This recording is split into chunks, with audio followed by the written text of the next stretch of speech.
welcome in to a special last regular season week of the Line Movers Network college football preview podcast. It's Ian Robbins here with the Tutor, breaking down, of course, big game of the weekend, Ohio State, Michigan on deck. But before we get to that, we got a lot of news, a lot of things to break down in our last year, the 4-year playoff in college football.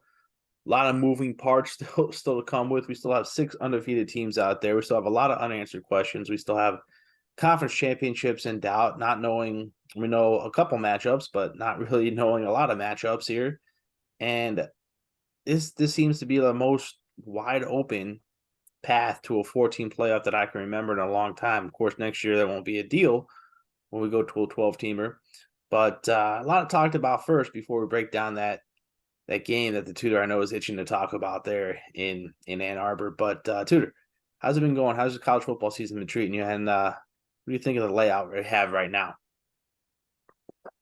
Been a good year for college football. The last few weeks have kind of been boring in terms of upsets. And these are the weeks that you hope for some and you just haven't had any. Michigan almost fell. Washington keep winning.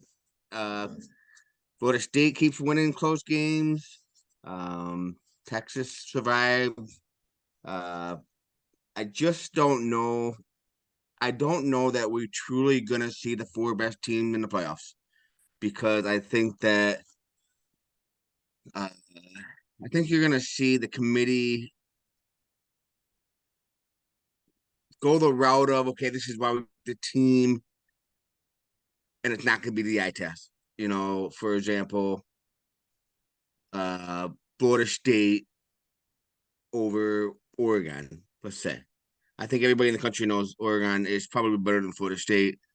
I don't think anybody wants to see Oregon in the playoffs, but I think if Florida State would have somehow with their backup quarterback beat Florida, which I don't think they do, and then win the ACC, I still think they're gonna put Florida in, and their excuse is gonna be they're undefeated, and you're gonna have a team like Texas, Alabama, Oregon be left out. So I'm very curious to see what the committee does, but I truly do not think that we are gonna get the 4 best team this year. Well, at the end of the day, I think a lot of things are going to decide himself. I think Florida State was a big question mark, even coming into last week before the Jordan Travis injury. And the question mark was even if they're still undefeated and they have a win over Florida and they have a win over Louisville, who was going to be a top 10 team heading that ACC title game, just not the respect of other top 10 teams that would be. There's still a question of if they're undefeated, a potential one-loss Oregon team would be power rated, a favorite over Florida State and neutral, but do they get in over it?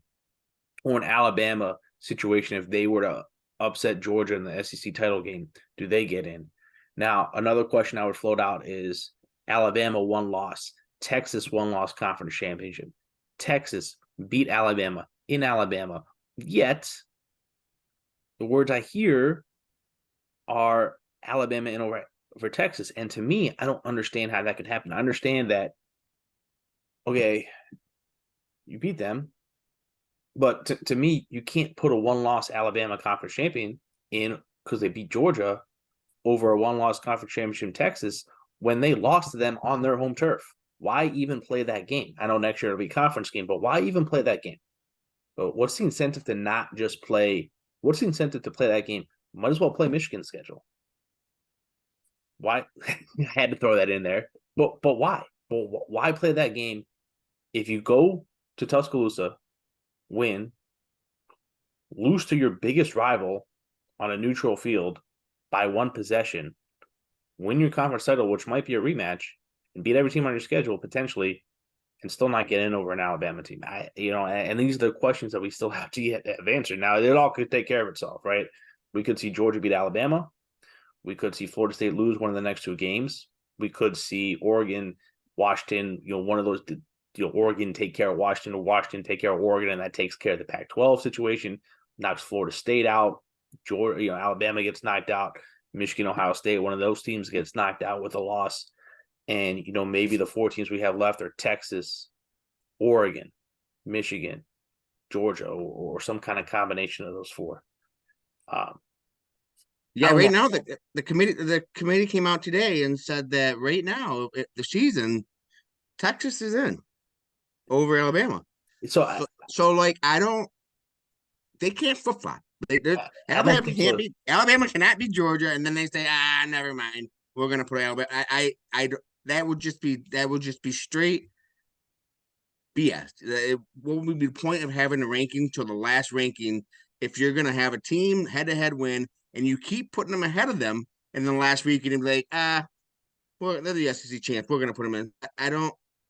That's why I don't understand how they're doing this. If this the eye test, is it what they Well, want? I don't. I just don't.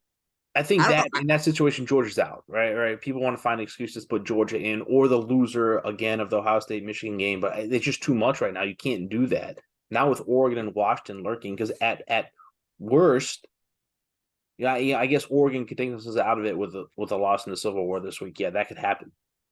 They could lose. Washington could lose and then win the conference title, and they could be a one-loss Pac-12 team, but they could win that game. So there's still some things to be taken care of out west. That's the path to open it up for maybe the Michigan Ohio State loser or if Alabama was to beat Georgia comes sneaking their way back in now. I just think you Louisville. play these games, and this is why you play these games. They take care of themselves, right? And this is what we're going to see next year with the playoff system, maybe just a little bit more expanded. We would see an SMU, or we see a Liberty, or Tulane, or one of those teams pop in to this. But yeah, it is wide open. I do think we don't even know who's going to be in the Big 12 championship game. The formula is kind of crazy, even depending who wins and who loses and how much they win by and how much they lose by. There's still a lot of Oklahoma questions. Oklahoma State still had the chance, right? Yeah, Kansas State, Oklahoma, Texas, it's still so congested, wide open. It is pretty crazy. I think at the end of the day, the best team with Quinn Ewers at quarterback is Texas. They should take care of business with Texas Tech. Beyond that, though, Oklahoma's been struggling. Certainly, Gabriel's hurt, question mark. End of the day, I think the teams. I do think Florida State's going to drop one of the next two games without Jordan Travis. Like you just see the air just taken out of them. Do you Just see a completely. path of Do you see a path of Louisville beating Kentucky and then Florida State sneaking into the playoffs? They would need such chaos. They would need Texas to go lose their conference title game. They would need Alabama to lose, Alabama to lose. Oregon to lose. I don't even. I think Pac-12 will be okay. If you think the five power conference teams, four of them are going to get in. So I think at that situation, the conversation would be a 2-loss Texas team, a 1-loss Michigan Ohio State team, a 1-loss Louisville Conference Championship team, and I think the debate would be Louisville or the loser of the game. And who would you take? We saw it play out last year, right? We saw Ohio State lose, come back, almost beat Georgia, probably be the second best team in the playoffs of that Final Four of those three games. And, they had their chance. I don't know if they get that chance again if they lose. Does Michigan lose? I don't know. Louisville lost to Pittsburgh. That's a terrible loss. But they beat everyone else on their schedule. They beat Notre Dame. They had a pretty soft schedule in the ACC, conference title against the backup quarterback. It's a valid debate. And at the end of the day, I think the committee would go with Michigan or Ohio State. I don't think that's fair, but I think that's where they I would I, go. I don't think Michigan. I think a one-loss Ohio State had the chance. A one-loss Michigan did not with the scandal. With the loss at home, The too. schedule. I think Yeah. Michigan has to win. Ohio State, I think, is still backdoor. Yeah, the loss at home would be something. Ohio State losing as an underdog on the road after playing Notre Dame at Notre Dame, probably get a little bit benefit of the doubt there. It depends how they lose. I mean, if they got blown out last year in the game, they still made it. Right. It's tough. And we look down at the break of all I can hope is that Oregon makes it because Oregon's a real, real, real good team. They're really well coached. I I got so much respect for Dan Lanning. I think he's one of the better, top 5, maybe top 3 coaches in the country in game decision making, out recruiting, all of it. He just got that down, and I think that's going to be a problem in the Big Ten next year. It's going to be a problem. I think they'll fit in just fine. I think they take care of business this weekend. Double-digit favorite. They're on a mission with Bo Nix to get those numbers up. You could see that in the first half last week. They got talent up and down the roster. Oregon. I really think they can compete with the talent level that Michigan and Georgia has, and you can't say that much now. Bo Nix has gotten destroyed by Georgia in his career, but they got a good team out west, and they've been tested this year. And I really like that team. I would love to see a rematch on a Friday night with Washington and Oregon. That will be a showcase game. A showcase game. So I mean, so right now you're the committee. Throw the records off. Throw the records out the table. Who they played. Who are your 4 best teams in college football? So you're talking power ranking, like who would I have favored? Power rated number 1, number 2, number 3. Make your best 4 playoff, but don't consider strength of schedule. Strength like actual best. The best teams, best talented, best performances. I would go Michigan, Georgia, Oregon, Texas. Those would be the 4 teams that I would want to see in my ideal playoff situation. Rankings wise, I think Michigan takes care of business. They're number 1. Georgia takes care of business. They're number 2. Oregon takes care of business. They're number 3. Texas takes care of business. They're number 4, unless undefeated Florida State team. Now, where did Florida State come in? And I didn't see the rankings today. Where did Florida State come in? 5 behind Washington. Florida State. It was Oregon 6, Texas 7, Florida State 5. Yep. 5. So they dropped them below. They're saying that the backup quarterback drops them below Washington, which means that they're going to have somebody needs to lose. And undefeated, they win the next 2 games. It's hard to deny them. They're going to be a 3-touchdown underdog. They're going to be a 3-touchdown underdog. We've seen it before. It kind of is what it is. It's unfortunate for the team that gets left out. Well, but the committee would probably prefer that because then they can say Ohio State, Michigan teams out. Well, I don't think Texas wins the Big 12, and Oregon or Washington win the Pac-12. I think it's pretty straightforward. And Georgia wins. Even if Georgia doesn't win. If Georgia doesn't win, is when chaos is going to break out. Well, if Georgia doesn't win, and people want to put Georgia back in, that's when the chaos would be. Right. Then you have to put Alabama, and then you have to put Texas. Right. So that's where the situation. Like if Georgia loses the SEC title game, that should be their elimination game. Bottom line. And if they win, they're in. If Alabama wins, they're in. The loser should be out, just like the Ohio State Michigan game. If they win, they're in. Now, this is where them being in the conference rivalry together and being in the divisions on the same side is a hindrance, because this is now a road game for Ohio State. It's never a neutral game. It's never a rivalry neutral game like we see for some of the games. And this is where, Georgia, Alabama, they're going to be playing in Atlanta. It's the state of Georgia, but Alabama's going to have plenty of fans there. Don't worry. It's a neutral game. It's a stadium they're all familiar with. It's going to be split 50-50 with professional locker rooms. It's just a different situation. And then Ohio State, Michigan, the winner's going to come back and face Iowa and win by 40 and impress nobody. And if you don't win by 40, then you really don't impress anybody. And that's a problem, right? That's not fair, And Texas is going to have a decent win, a decent game.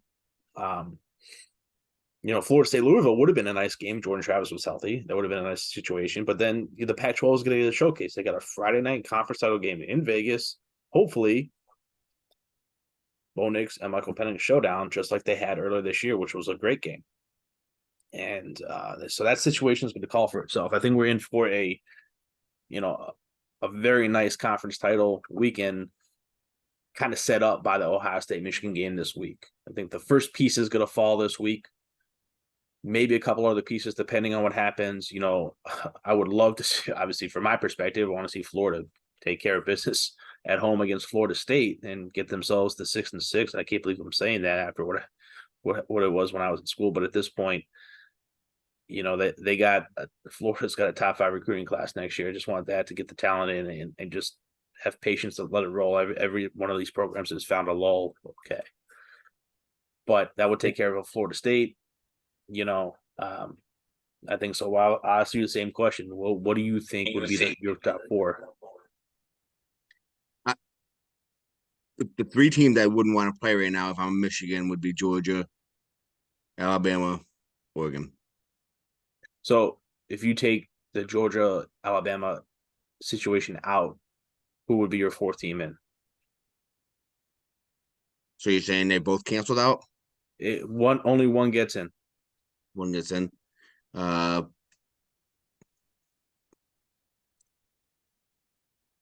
oh, that's tough. I don't know. After seeing what Tulio did to Michigan, I don't know if I'd want to play Washington at this moment, but um, I think they match pretty well with Texas.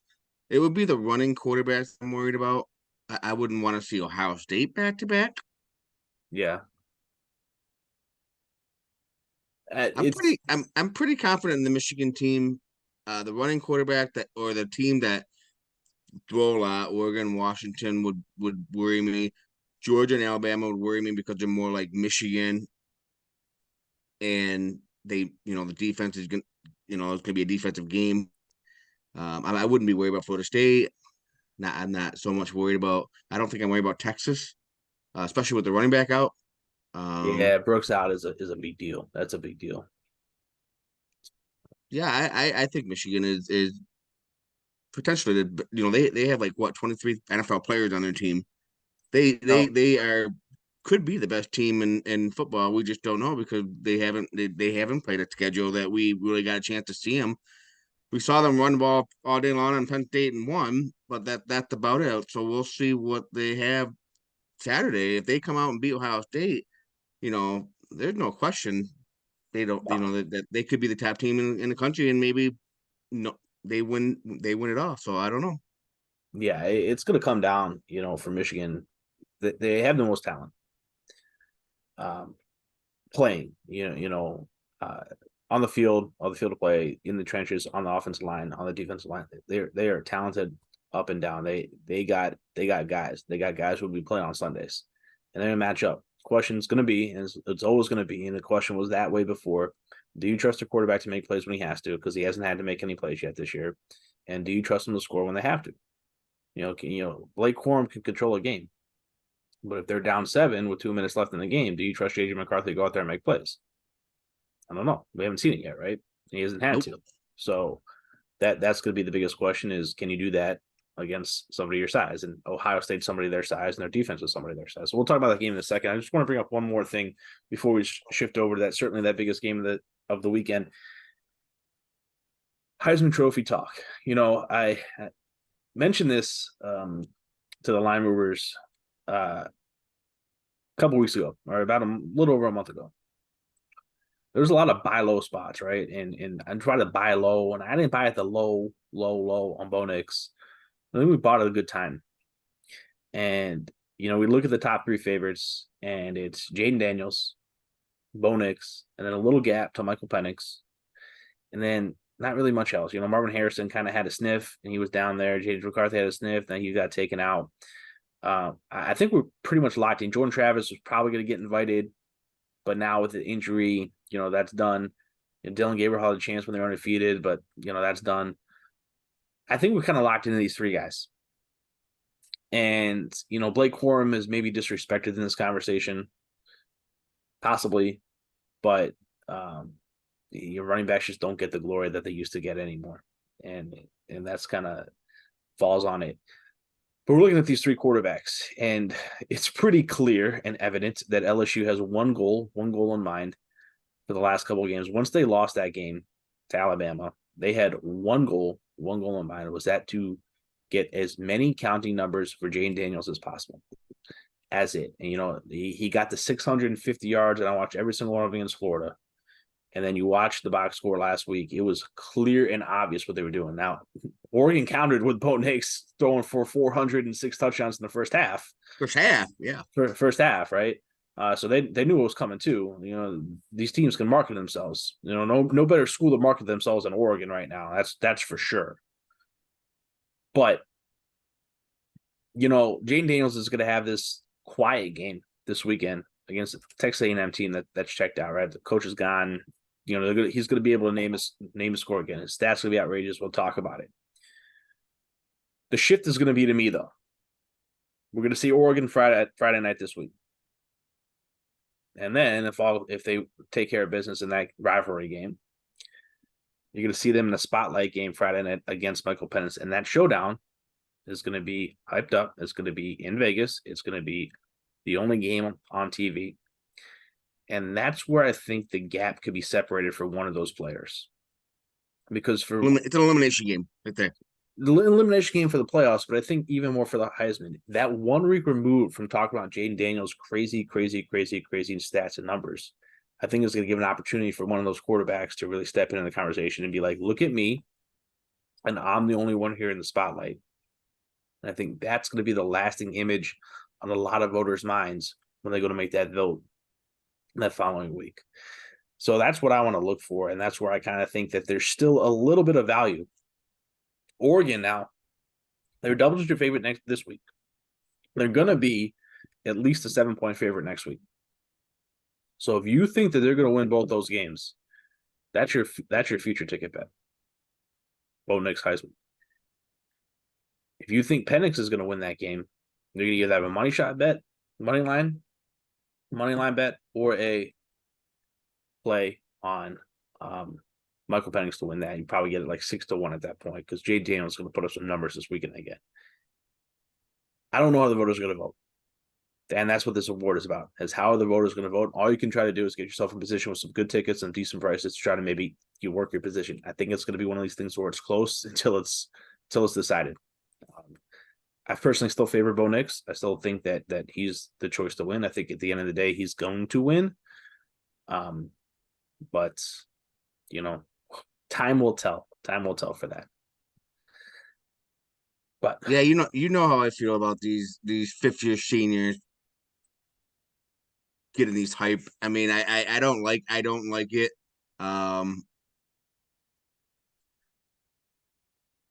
Jaden Daniel was pretty decent before coming to LSU. Had a really bad team. Bo Nix and Penix were average. I don't know. I understand why Daniels put that team on his back and he's doing it all. Nix and Penix have a lot of NFL players surrounding them, so I can see why Daniels is running away with this. Yeah, Daniel says Neighbors is going to be a first-round receiver. Penix says Odunze is going to be a first-round receiver. Franklin's going to be playing in the NFL for Oregon. The talent's there. Daniels means more to his team. I don't think anyone's debating that. He does more. He means more to the point spread. If he was to get hurt versus another player, he would mean more to the point spread. It's just a matter of team performance at this point because that's what it comes down to, and that's what this award has turned into. It's just interesting to see how the voters are going to vote because I think we'll get a real sense of what's valued in the future markets once we see how the voters vote after this one. If you're looking for a long shot, I mean, if Jalen Monroe continues to do what he's doing and goes out and beat Georgia, Yeah, I don't know why he couldn't win. He's basically doing the same game Daniels is doing, but they're he got actually benched winning earlier games. this year. I don't think you can get benched and come back from that. So, And they didn't do very good in that game. He got benched. So no. All right, let's move on. Let's talk about this game on Saturday. I'll give you my thoughts and I'll give you the floor because I know that you'll have a nice breakdown from the Michigan perspective. So I'm going to give a little bit, my thoughts of the game. I think the spread has moved to a point. So we were talking to look ahead line about a touchdown favor for Michigan. Now the spread is already down to 3 in some places. So we're talking about an even team and a neutral. I don't buy that at all. What I think about this game, I think the matchups are really in the trenches and defense versus defense, or strength versus strength. I think overall, as a roster standpoint, Michigan has a better team. I think position by position, Michigan's deeper with the exception of the skill position, really the wide receivers, the pass catchers. Quarterbacks, who do I trust more? I don't know. Probably JJ because he's got a little bit more experience with that. Best player in the field, without a doubt. I don't think anyone could question. The best player in the field belongs to Ohio State. That was always going to be the case. Marvin Harrison Jr. or Marvin Harrison is the best player on the field, no matter what field he steps on. There's not many fields he steps on where he's not the best player. Could he take over a game? Sure. It's a lot harder for a receiver to take over a game though than a quarterback or a running back. I just think at the end of the day, you'll see a slow down team, a slow down game. Michigan's going to try to grind it out. Beat you up front. I think Ohio State's going to have the skill guys to be game for that. I think Ohio State's going to rely a lot on Travion Henderson and some short passes to Marvin Harrison. I think you're going to see a very similar game plan Ohio State had to when they played Notre Dame. Slow it down, try to be physical, try to beat you with maybe some spot plays here and there. I think Michigan's be very content to play that kind of game, slop it up. If I had one bet to make, I would bet the under. If I had another bet to make, I would bet it on Blake Corum over rush attempts. I do think Michigan's a better team. I think Michigan wins the game. I do think there's a big question mark about Harbaugh not being on the sideline. I do think that matters. I do think that reason is the point where it's moving, and I buy it. I want to see how it goes in game though. Pregame bet under. I think Michigan wins. I would wait to see if what inline play would be for that. That's my thoughts. Tutor, it's all yours. So Marvin Harrison, we didn't get a chance to talk about him in the Heisman. I still think he had a legitimate chance if he single handedly beats Michigan, you can he can move. He was at plus 900 or something, maybe even better than that last week, and kind of got jumped. But man, if he had a coming out party against Michigan, I could see him being invited to New York and a potential chance, depending on how well he does against. You go to Iowa defense and you score a quick touchdown, that makes you even look any better. But you were right. Harrison is definitely the best player on the field. Do I think Michigan can contain him? Yes, I do think they can focus some attention on him. They did it a little bit last year. They had both guys last year, and with a better quarterback, which is kind of crazy. Harrison still got his. He had a bunch of catches, bunch of yards. I think he got a touchdown. That's okay if he does that, but they can't have him going off for 2, 3 touchdowns. If Harrison wants to just get his 150 yards, a touchdown, that's fine. I don't know if they can. I don't know if there's anybody else that can. Henderson's a good player. I think Michigan can contain Henderson. I maybe Stover up, running short routes could potentially be harmful to Michigan, but in the end of the day, I don't know how this coach is going to prepare. I don't know what Moore is going to do. Is he going to call a vanilla game like he did Penn State, like he did with Maryland, and we're going to have to watch 3-and-outs and runs and runs and runs and prevent defense and whatever, or or the players going to step up and say, let's do what we did the last 2 years on Ohio State. Let's do some big plays and big screens, some pass. Let's just pass, pass, pass. That's what I don't know. Having said that, I'm surprised you said under. I'm over on this game. The game has been over 50, maybe the last 10 years. Somebody has scored like 40 points, like 8 of the last 10 years. So if the over is only 46, I'm thinking 28-24 game, whoever wins. Obviously, that's way over. I don't feel like that's high scoring. I feel like that's a pretty tame game. If you look at the history of Michigan and Michigan Ohio State, 28-24 isn't that high scoring, and that's still over the Vegas odd. The weather looked like it's going to be okay. I think you're gonna see some big plays. I think you're gonna see both teams coming at it, and they're gonna. It's gonna be. It's. I don't know who's gonna win, and I do not like the Harbaugh will not be on the field, and I do not like Moore's play calling. But I do know that these Michigan players want to win this game bad. Corum didn't get to play last year. He wants this game bad. JJ had an off day last week. He wants to come out and prove people wrong. Um, it's weird to say this, like Michigan versus everybody talk. It's weird to say that because they they bent the rules, they cheated, right, to an extent. But it almost feels like there's a story in the making. Here comes the 60s, 30 for 30, how Michigan won a championship, this, with all this stuff. So I could absolutely see them running the table, blowing out Ohio State, getting Ryan Day on the hot seat, and then next year they are back to square one with all new personnel, all new players because everybody went pro, and it might be a couple, and that's why I almost feel like uh, I don't even know how to word it. Like Michigan is going to pay for their soul to win the national championship this year, and I think a lot of Michigan fans would take it. They would take a national championship for a couple of years of dark, dark, bad football.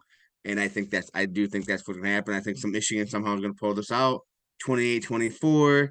Harrison has a good game. Corum has a good game. They smoke Iowa. And I think depending on injuries and whatnot, I think they're going to run the table and win the national championship despite everything that's happened. That's fine. That's kind of how I feel now after watching the Netflix doc. Under my ears when I was at Florida, you got the all right, you could have Tim Tebow and 2 championships, but you got to deal with this guy and the aftermath and everything else. And you have a bunch of the specials on it, but yeah, I hear what you're saying with that. Um, you know, it's gonna be a fun game. It always is, has been. It's been the best game that we look forward to the last couple of years as these programs have been up. So let's look forward to that. But one thing I'll leave you with, that's obviously the big matchup of the week. You got a lot of unique matchups here in the last week of the regular season into Thanksgiving weekend. A lot of games Friday, a lot of games Saturday. A lot of teams fighting for bowl eligibility. Just know that the five win teams numbers are baked into the lines. Okay, them playing for bowl eligibility is baked into the lines. What you have is teams like Jacksonville State and James Madison who are not eligible for bowls. They are going to be playing the Super Bowls this week. You got rivalry teams, yes.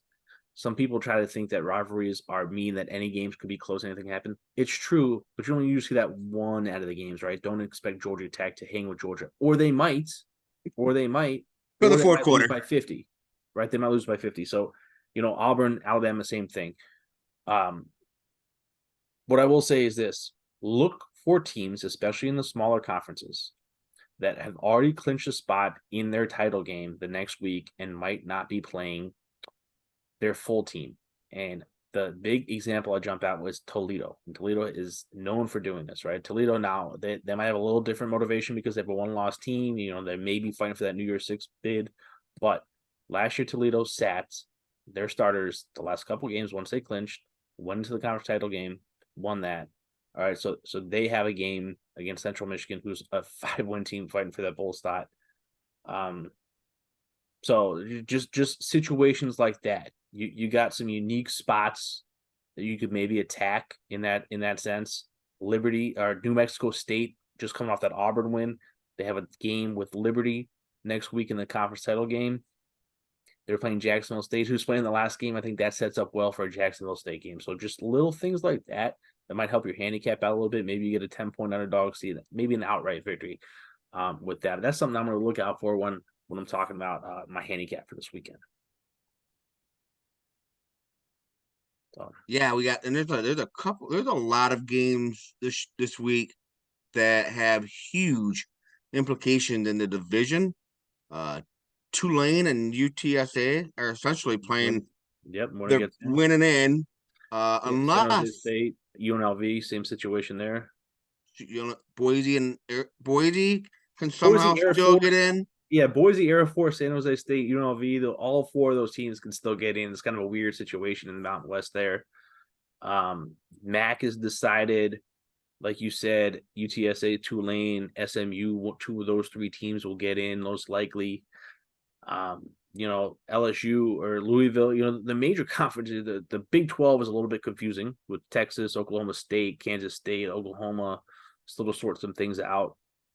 But there's a lot of interesting pieces there. Pac-12 still needs to kind of get figured out with who's gonna make it through. But Coastal Carolina can beat Madison and get into the championship, right? yes, they can. And Madison is now not playing for a title, conference title, because they got denied that. But so this is their last game of the season off that loss. Throwing that one out there. So yeah, some interesting spots. This is what I take a look at when I take my handicap look. Teams that might be checked out, maybe teams that are playing some freshman players. Maybe teams that have some hit the transfer portal a little bit early. So it's a fun week. It's an interesting week. It's a good live betting week. It's kind of like bowl week. Good live betting week. Look for the teams that are engaged. All right, and we end with that note. So best of luck. Tutor, you got one word to say or two words to say? You say go.